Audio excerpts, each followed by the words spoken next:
तर दुसरीकडे मुंबईमध्ये राष्ट्रवादी काँग्रेस पक्षाची सुद्धा बैठक होती आहे। आगामी लोकसभा निवडणुकीच्या पार्श्वभूमीवर ही बैठक महत्त्वाची आहे। तर जागा वाटपासंदर्भातील बैठकांना आता सुरुवात झालेली आहे।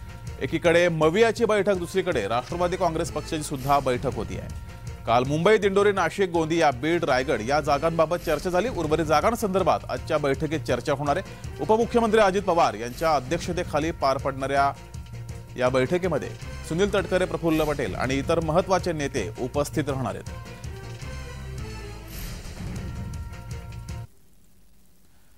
अधिक माहिती घेऊया, आपले प्रतिनिधी डॅरिल आपल्या सोबत जोडले। डॅरिल, आज राष्ट्रवादी काँग्रेस पार्टीची मुंबईत एक महत्त्वाची बैठक पार पडणार आहे। उपमुख्यमंत्री अजित पवार यांच्या अध्यक्षतेखाली ही बैठक पार पडणार आहे। या बैठकीसाठी खासदार सुनील तटकरे असतील, प्रफुल्ल पटेल व इतर मंत्री जे आहेत, महत्त्वाचे नेते आहेत, ते देखील उपस्थित राहणार आहेत। काल शिरूर, गोंदिया, बीड, रायगड, मुंबई या जागांवर चर्चा झाल्याची माहिती सुनील तटकरे यांनी दिली। तर उर्वरित जागांवर आज चर्चा होण्याची शक्यता आहे। आपण पाहिलं तर 10 ते 12 लोकसभेच्या जागेसाठी जे आहे ते राष्ट्रवादी काँग्रेस पार्टी आग्रही असल्याची माहिती समोर येत आहे। तर या संदर्भात आढावा बैठका देखील होत आहेत।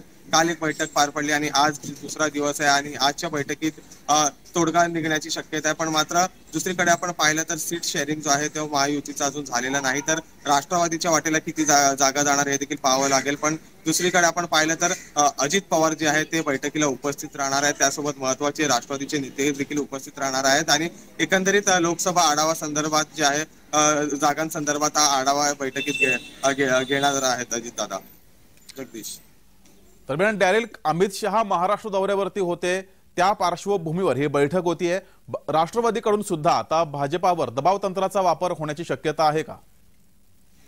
नक्कीच जगदीश, आपण पाहिलं तर अमित शहा 2 दिवस मुंबई दौऱ्यावर आहेत। काल रात्री उशिरा त्यांनी मुख्यमंत्री एकनाथ शिंदे यांच्यासोबत त्यांची बैठक देखील झाली। या बैठकीसाठी स्वतः अजित पवार देखील उपस्थित होते। नेमकी या बैठकीत काय चर्चा झाली अद्याप स्पष्ट नाही। पण मात्र अजितदादा जे आहेत, जे राष्ट्रवादी काँग्रेस पार्टी आहे, ते 10 ते 12 जागांवर आग्रही आहे आणि या संदर्भात अजितदादांनी जे आहे ते असा प्रस्ताव देखील दिला असल्याची माहिती जी आहे ते सूत्रांनी दिली आहे। पण आता मात्र अजित पवारांच्या वाटेला किती जागा जातात हे पाहावं लागेल। पण जी माहिती सूत्रांनी दिली आहे त्या माहितीनुसार अजित पवारांना 4 ते 5 जागा जी आहे ते महायुतीतून मिळणार असल्याची माहिती समोर येत आहे। जी, धन्यवाद डॅरिल दिलेल्या या माहितीबद्दल।